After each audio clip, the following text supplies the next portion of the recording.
Hello, my name is Ritzi Hepler. I am a master's student in the Instructional Design and Technology program at Idaho State University. And I am presenting my instructional design plan on performing expressively on piano or other keyboard instruments.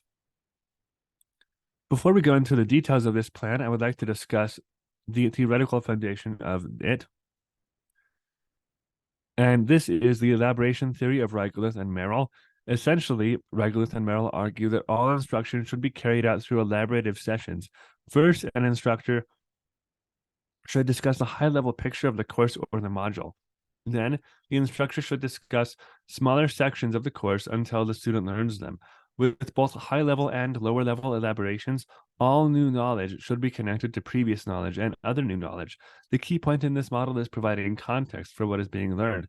This lends itself very well to musical performance instruction. On the screen on this slide is a drastically condensed version of the learner analysis. I have a much more detailed version that I'm going to read, as you can look at this image and see the basic points on the screen. And then the version in the actual plan is much more detailed as well. As far as entry behaviors are concerned, students who are taking this grade of piano performance instruction should know how to read and play natural, sharp, and flat notes throughout the keyboard. They should also be able to follow dynamic markings, particularly volume symbols, pianissimo, piano, mezzo piano, mezzo forte, forte, and fortissimo, etc. They should also be able to play these notes and follow these marks relatively well. This is related to prior knowledge of the topic area. In order to exhibit these behaviors, you have to know how to interpret symbols and play them. This course should be thought of as a semi-introductory course. Around 1 or 2 years of playing should be expected to occur before this grade is reached. Students should know the basics of piano music and piano playing before they learn about expressions and the fluidity of dynamics. Piano performance, like any performing art, is inherently scaffolded. You must know proper piano techniques before touching a piano. Similarly, for this course, you must know the notes of the piano before you can play them. You must know what a staff looks like, what dynamic marks look like. You have to know how to play accidentals and naturals and what to do if multiple notes appear at the same time in succession. You must know time signatures and key signatures. Because of the great level of information and the essential complexity of all of this knowledge, there are 3 groups of students who are at this level of piano instruction. The first is those who are antagonistic to instruction and are only taking lessons because an external stakeholder, such as parents, religious leaders, their community, etc., expect this of them. They will only proceed with great difficulty. The second group are those who think they are learning for themselves, but are only really doing it to please or impress others. This group of students will progress up to a point, but they will not really internalize the flow of the music and the meaning of the markings. The third group is those who sincerely desire to learn how to play piano and express themselves musically. They are truly intrinsically motivated, and they will progress all the way in these lessons. This may seem a bit out of the pale of the attitudes and motivation section. However, it's important to realize how their motivation will impact how much they progress in this grade. It is tempting to create instruction to only appeal to the third group, but I will design instruction to appeal to both them and the second group, who are extrinsically motivated. The first group, who are antagonistic, I will convince to at least have some motivation, even if it is only extrinsic. As far as the delivery method goes and learning preferences, the best delivery system for this type of education is in-person instruction. Recordings and remote instruction are simply not going to be sufficient for an instructor to fully assess the emotions and technique of the student. Additionally, physical models can be seen more easily by the student in an in-person environment. This environment would also be most effective for providing and receiving feedback. Students in all courses tend to perform more autonomy than structured learning. While some instances will require more structured experiences, there are some opportunities in which the instructor of piano performance can offer autonomy. For example, they can have their students circle instances of certain dynamics, phrase notation, accidentals, and other aspects of sheet music that they are studying. Furthermore, they can have students select the pieces they prefer to learn from, in addition to more traditionally selected pieces. If students prefer quizzes or integrated knowledge checks to formal theory tests, instructors can adapt the written quizzes to oral examinations or more interactive experiences. Site and instructor support will have to be provided by the parents of the students. The site should have a piano, metronome, 2 good benches, a notebook, and a pencil or 2. Usually, the piano teacher will sit on the side of the student on a separate chair. The student will sit on the piano bench. Ideally, there will be an upright or a baby grand piano. Keyboards will never provide the same resistance to human hands as actual pianos. A video camera can also be used, if desired, to record instructor and student performances. Students should also have pianos on which they can practice throughout the week. This means that instruction should place either at the instructor's house or a studio or the student's house. Differences throughout the student group include age, background, motivation, goals, preferred genre, available practice time, the context of performance expectations, and other factors. There are pieces from every single culture that require notation and diverse dynamics. Instead of sending students on their way with pieces I have chosen for them and no room to diverge, I can allow students to select some of their own pieces and send them with one or two of my own to have the pieces that I desire and also something that piques their interest. As far as physical diversity goes, there are plenty of opportunities for students with physical handicaps or lower abilities to play the piano expressively, such as the example of Count Zischi, which is kind of extraneous to this, so I won't go into much detail about that. Necessary adjustments to teaching styles will be made for these students.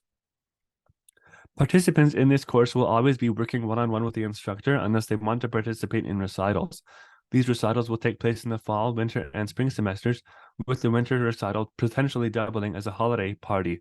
There could potentially be a forum for students to submit videos of them playing their pieces for peer critiquing, but this would have to be heavily moderated to ensure that abuse and bullying was not occurring. Now we move on to the needs analysis. Piano performance students are not able to play expressively in the correct way if they have not learned how to recognize, discriminate between, interpret, and portray music notation beyond note lengths and dynamics. There must be an effective way to teach expressivism without boring students and making them become discouraged. This is the element of music instruction that causes most students to leave their teacher or leave the piano or music field altogether. The causes of the problem include years of the same education that are necessary but long, lack of understanding of the need for expression or for many dynamics or many style changes when playing the piano, overwhelmed feelings at the sight of more advanced pieces that have dynamic and expression notation, and a lack of intrinsic motivation. The solution, in my mind, is 2-session lessons. In the first session, the instructor will go over 3 or 4 notation marks and assign the student to find them in pieces and learn their meaning, and will walk them through this. The student will then report back on the next session on the meaning, where they found the marking, and they will play the pieces that have those markings as best they can. The instructor will combine the markings learned in the past week with those learned before, and will introduce new marks. In a nutshell, students need to first respond to changes in dynamic markings, then recognize notation phrases related to tempo and style, play according to the hairpins and the sforzando and sforpiano markings. Hairpins are things that encourage student players to go louder or softer. And finally, recognize the tone of the piece and play the entire piece in that tone. The skills developed through this instruction include discriminating between loud, moderately soft, and soft phrases, knowing the meanings of music notation elements, such as symbols and phrases, transitioning between a phrase with multiple notation elements, transitioning between loud, moderately soft, moderately loud, and soft phrases, and discerning the tone of a piece as a whole. And finally, combining all of these other skills, they can play a piece through with attention to dynamics, notation, and style marks. And so next we go from these complex skills to the task analysis. So there are several main tasks, 7 of them that I've selected, that are essential to expressive piano playing. Or really, this could be applied to music performance on mostly any instrument, and even singing as well. And then I've divided these into entry skills and more advanced skills that you'll learn through this course. So the necessary tasks are: first, create a proper posture at the piano, back straight, legs at a right angle, arms at a right angle with your fingers curved on the keys, noting the tempo heading, reading through the sheet music, noting tangibly or intangibly all dynamic markings and notations, including hairpins, key and time signatures, accents, tempo, style markings, etc. Sight reading and self-critiquing performance, completing a holistic analysis of the piece they're playing, and performing according to that analysis. The entry skills for this task set are: first, the ability to recognize note pitches, and interpret them according to music theory. Second, the ability to recognize note lengths. Third, the ability to recognize common dynamic markings. Fourth, the ability to recognize key and time signatures. And five, basic piano playing skills that can demonstrate previous skills in this list, such as arpeggios, scales, intervals, etc. Skills learned in the course include recognizing hairpins and their differences, recognizing accents and their differences, recognizing tempo and style phrases, the ability to sight read if not obtained before. This can be kind of tricky. And a student can innately learn some methods of sight reading, and some basic sight reading will be done even before they learn what sight reading is, but more advanced, proper sight reading will be taught as part of this course.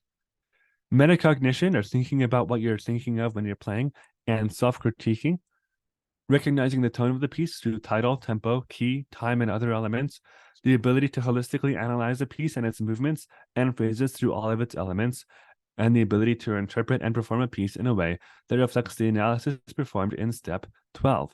This is kind of complicated. It's a lot of steps. So I've created an outline. Here are a condensed description of all the skills. The orange ones are entry-level skills. The red are ones that will be learned in the course. And then I have the course skills and what will be taught. And so here we have skill 8, and this is something that they've learned tempo headings, and so it will not be explicitly noted in the course, but they've learned tempo headings before, but they have not learned that they are tempo and style phrases, and that we'll learn more in 4. But every pianist in the beginning has known that there's a tempo heading, and so this is it. They'll formally learn it, but they've already been exposed to it before. But here is the 7 tasks and the skills that they will use. And then here's the numbers that correspond to that. Pause this if you would like some time to look at this.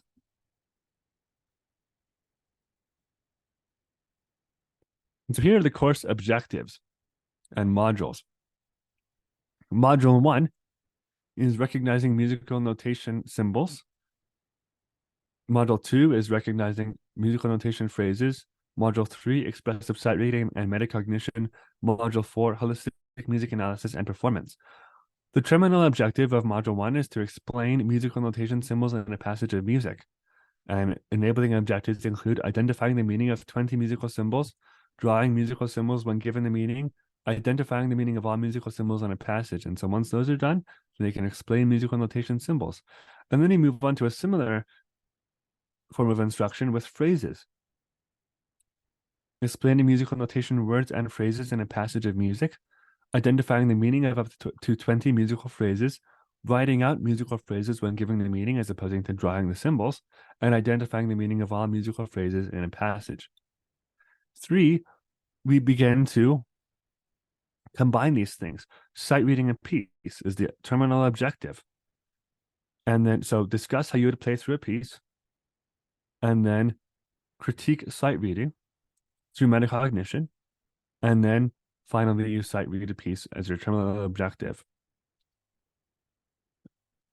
The objectives are more detailed, however, I wanted to trim them down, and so this might seem not as thorough as it should be. However, I wanted to again keep them brief, have one verb, etc. The assignments will be much more detailed, and the assessments, well, you can see how the assessments will fulfill the objectives later on.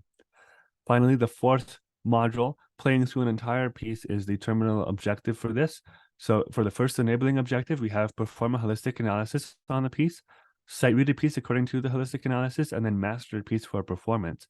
And then the terminal objective will be playing through an entire piece. And to show that a student has fully mastered this, there will be around 3 pieces that a pianist actually plays through. And that's to ensure that they know how to interpret multiple tones of pieces. But the terminal objective is to play through one entire piece. So here are the course assessments for Module 1. The first assignment is to, in a flashcard, paper quiz, or oral form, correctly describe the meaning of all musical symbols in a piece selected by you and your instructor. The next assignment is to, when prompted by your instructor, draw the musical symbols for each meaning provided. The third one is to view a page of music and select all musical symbols covered in this module and describe their meaning. The terminal objective assignment is, using a new piece of music, select all musical symbols covered in a module, describe their meaning, and note which markings are similar and what their differences are. Then, describe the trends and changes that would occur as you play the piece through. For Module 2, the first assignment is to, in flashcard, paper quiz, or oral form, correctly describe the meaning of all musical phrases in a piece selected by you and your instructor. When prompted by our instructor, write out one or more of the musical phrases for the meaning provided. Objective 3, view a page of music. Select all musical phrases covered in this module and describe their meaning. The terminal objective for this module is, using a new piece of music, select all musical symbols and phrases covered in this module, describe their meaning, and note which notation elements are similar and what their differences are. Then, describe the trends and changes that would occur as you play the piece through. The third module, we have a bit different, again, of assignments. The first assignment is to view a new piece and complete the required elements for the terminal objective from the last module, which is looking at all the symbols and phrases. Then discuss how you would play the piece through and what you would physically do to express that notation. Complete this at least 3 times. The second assignment is to look at recordings of your sight reading assignment from the last objective or sight read new pieces. Talk with your instructor about what dynamics you expressed, which ones you missed, and how you could have improved. Finally, your instructor will select 2 pieces of varying tones. Sight read through the entire piece and pay attention to all dynamics and other notation elements. Afterward, complete a thorough metacognition analysis as described in the last assignment. So they will combine a physical manifestation. They will go through the physical actions of what they said they would do in the first assignment, the first enabling objective, and then they'll carry through the enabling objective in one fluid motion rather than splitting it up into different experiences. Module 4 is the most detailed, and as you can see, it's a lot of text. The first assignment is to view a piece and write about its dynamic expression, symbols, and phrases, tempo, and general tone. Make note of the title and tempo heading. Discuss how all of these elements make up the tone of the piece. Describe how you would play through the piece in writing. If necessary, consult Grove Music or another external source. For purposes of this assignment, Wikipedia is fine as long as the section you quote comes from a reliable source. We're mostly concerned about musical interpretation and the acknowledgement of the student as to why they're interpreting a piece the way they are. Sources are important, but Wikipedia is an excellent crowdsourced general knowledge source. If they were looking to do this professionally, they wouldn't use Wikipedia. They would probably use something like Grove Music, but for now, Wikipedia is fine. The second enabling objective is to, using the piece you examined in the first assignment, perform a sight reading of the piece according to the steps you learned in the last module. Write or discuss how your performance adhered to or differed from your expectations laid out in the last assignment. The difference between the physical actions that you do and what you're expecting yourself to do can be very telling when you're interpreting a piece. The second, or actually, excuse me, the third enabling objective is to use sight reading, metacognition, and holistic piece analysis to master a piece for performance of some type. Remember to pay attention to piece tone, tempo, dynamics, expression, phrases, accents, and other elements you learned before this module. Write a paragraph about the tone of the piece and the emotions it evokes. And so now we're going to not only sight read it, we're going to play it through multiple times to master the piece using sheet music or not sheet music. We can get into sheet music another time. I personally think that it's fine to use sheet music in performances. The last objective, terminal objective, is perform at least 3 pieces or record at least 3 pieces according to the elements in the last assignment. Scan copies of the sheet music with all dynamics, phrases, accents, tempos, and other elements circled or somehow noted. For each piece, also write a paragraph about the tone of the piece and the emotions they evoke. Write a paragraph about how you try to convey those feelings and how they are implied through expression markings and dynamic notations on the sheet music. So this is writing not only about the piece, but about your experience performing the piece. So we have writing about the sight reading, writing about the piece itself, and writing about the actual the experience of performing the piece in one way or another. So we have the multiple events. Gagne's 9 events of instruction. The first one is to gain attention. In all of the modules, This will be done by the instructor playing a piece without expression and then with expression. And they're going to discuss the notation, pedagogy, tone, other elements of the piece. They're going to essentially go through the final objective of the final module. And so this is the end result. This is what you're going to be able to do after this course is finished. Exposure to all these elements will give the student a goal to work toward throughout this quote unquote grade of piano instruction. The style of introducing a goal for the end of the grade should be a common occurrence in other grades. So it's not really a far-fetched experience for the student. The second event will be informing learners of the objectives.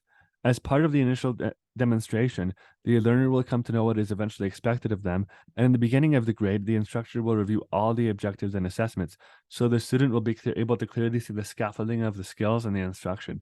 A similar process will be undertaken at the beginning of the following modules. So you're going to have a holistic view of all the objectives, and then you're going to break it down and only focus on it from module to module, so that it's not as overwhelming for the student. The concept of learning things in stages will hopefully be reassuring to the student. And the instructor can further support the student by reminding them of all that they have previously learned and how those elements go together, telling them that by this point they have already learned about half of the elements necessary to understand music. They've already come a long way. They know the basics. Now they just need to play the basics in certain ways. And that kind of leads into the third event. Immediately after the instructor reminds the student of all they have learned, the student will demonstrate that knowledge by playing two pieces of music using their current knowledge, one they have played before and one that they have not. This will increase the student's basic sight reading knowledge and also boost their confidence. Something like, I can do hard things. I just played a new piece of music. Look at how good I am. I'm going to get better. I believe in myself. This is kind of the crux of the teaching sessions, presenting information. In the first two modules, presenting will be done in multiple ways. First, the student will give the instructor, will give the student a sheet with all the new symbols they will learn, and then the instructor will demonstrate the display and interpretation of these symbols. And after this, the student will search for the symbols in actual pieces so they can be interpreted in situ or in the context of the music.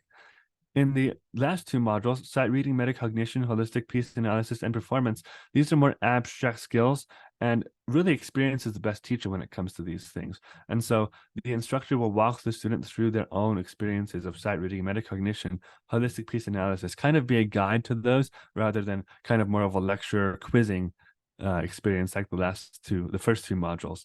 So all of these skills scaffold on each other, but especially 3 and 4. You have to be able to sight read. And then once you sight read, expressing your sight reading is essentially the basics of metacognition. So you have to know one before the other. Performance, finally, includes all the skills previously learned or reiterated in the grade and again before. So performance will be the end goal, and that will be the last thing learned and presented. 5, guidance. The instructor will model the interpretations of these notation symbols, and they can draw attention to the physical movements they're making as they're playing, and they can orally note that they're playing louder, or they're playing softer, or they're playing sharper, or they're trying to be playing more smoothly. Feedback will also be an excellent way to provide guidance, and mnemonic devices can be used if necessary for the smaller children, but they're discouraged for the older students and students in general. The last two modules will be provided by reminding students of meanings and interpretations, reminding them of their previous knowledge, and then encouraging them to infer or imply meanings beyond that. And they can also provide guidance about phrasing and general tone. In the sixth module, in modules 1 or 2, or sixth event, modules 1 and 2 will be encouraged by modeling. After the instructor models, then the student will model the interpretation of symbols and phrases. The performance type encouraged by the instructor will depend on the ability of the student to entrench learned concepts demonstrated in earlier grades. If students have learned things faster, then the instructor might not necessarily need to model. The student can just model and infer the meaning based on their previous experiences and learning other meanings of other things. But if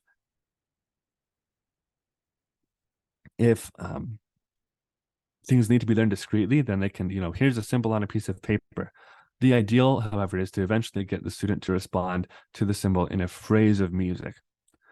In the last two modules, performance is the main aspect of these modules, and so it'll be easy to elicit. That's the end goal of of the entire thing. The seventh event will, again, will be providing feedback in the moment when the student is demonstrating proper responses to accent and notation stimuli.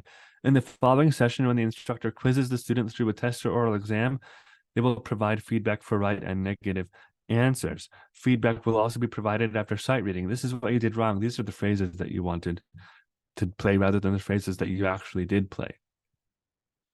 Assessing performance will be done by the student themselves and by the instructor.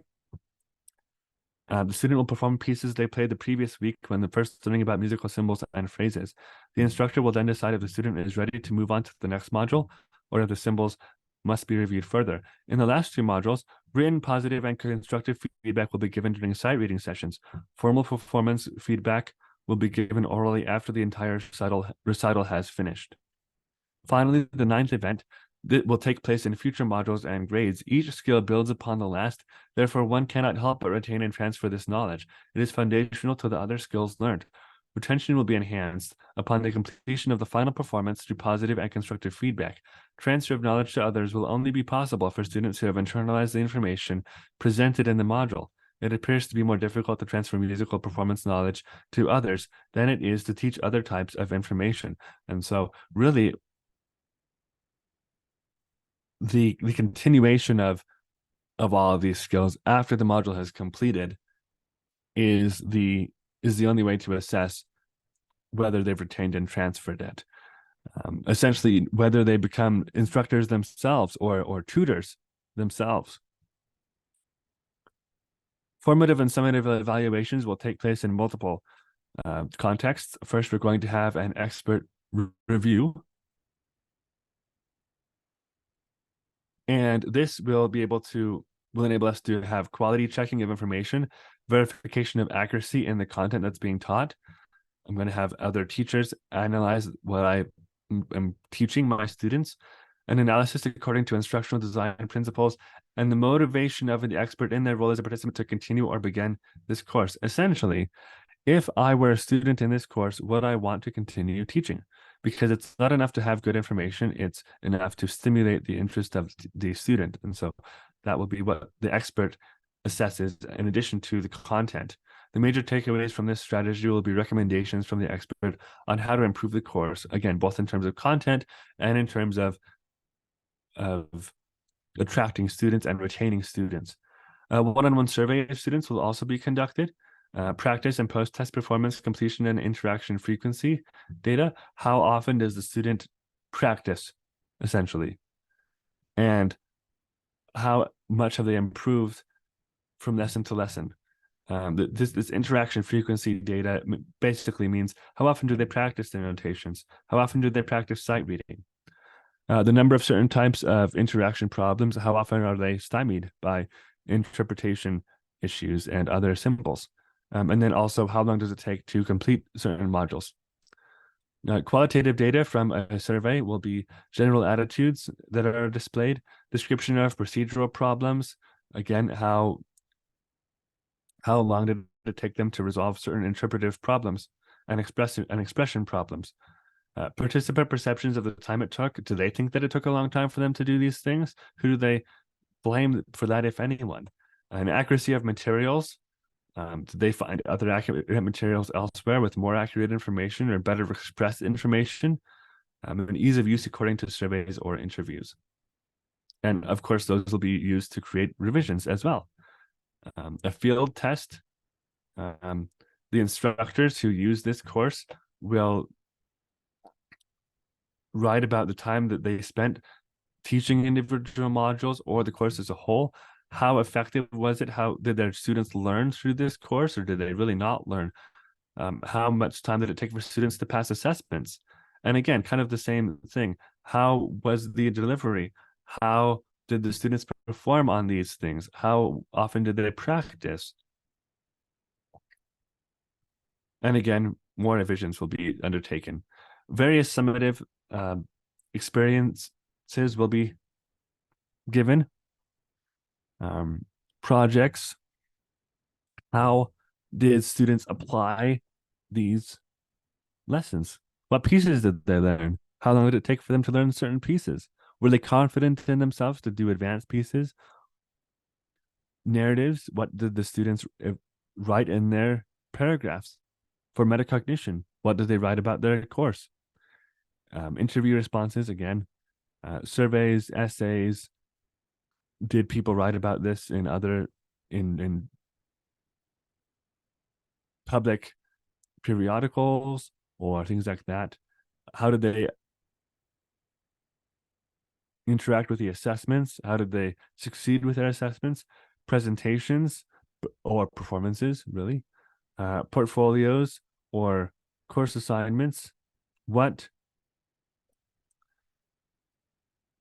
repertoires did the students have that they were able to have because they learned music expression?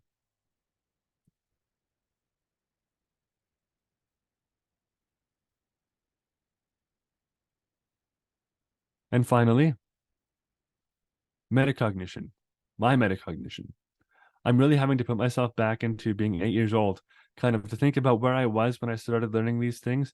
What did I do that I found irritating to my instructor? What parts of this process and these terms did I not want to learn? What have I forgotten since then? And sometimes currently I have to look up terms to remember their meaning. How do I ensure that my students will not have to do that? How do I ensure that my students will be able to remember these things or infer them or use context clues to imply what these phrases and symbols mean? And so it's been a really wonderful experience, and I hope you've enjoyed this presentation and seen how the elements of instructional design can apply just as well to physical instruction and skill instruction as they can to concept instruction.